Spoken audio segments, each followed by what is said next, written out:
मित्रांनो नमस्कार. वेगाने गणितीय क्रिया सोडविणारा विद्यार्थी म्हणजे असा विद्यार्थी जो संख्यासोबत सहज खेळतो आणि गुंतागुंतीच्या गणना झपाट्याने सोडवतो. त्याच्यासाठी गणित ही केवळ शाळेतील विषय नाही, तर एक कौशल्य आहे, ज्याचा तो रोजच्या आयुष्यात आत्मविश्वासाने उपयोग करतो. असाच एक विद्यार्थी आहे आमच्या शाळेतील इयत्ता पहिलीतील कार्तिक किरणापुरे. तो बेरजेची क्रिया उदाहरणे एका मिनिटामध्ये जवळपास 8 ते 10 उदाहरणे तो सोडवीत असतो.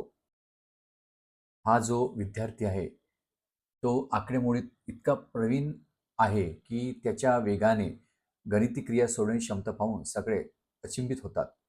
त्याच्यासाठी संख्या हा केवळ एक भाग नसून तो त्या सहजपणे हाताळतो आणि तर्कशक्तीने जलद निर्णय घेतो. गणित सोडवताना त्याच्या मनात संख्यांचे खेळ सुरू असतात आणि त्याच्या जलद विचारांची गती विजेइतकी असते. मित्रांनो, माझा व्हिडिओ आवडल्यास माझ्या व्हिडिओला लाईक करा, शेअर करा, कॉमेंट्स करा.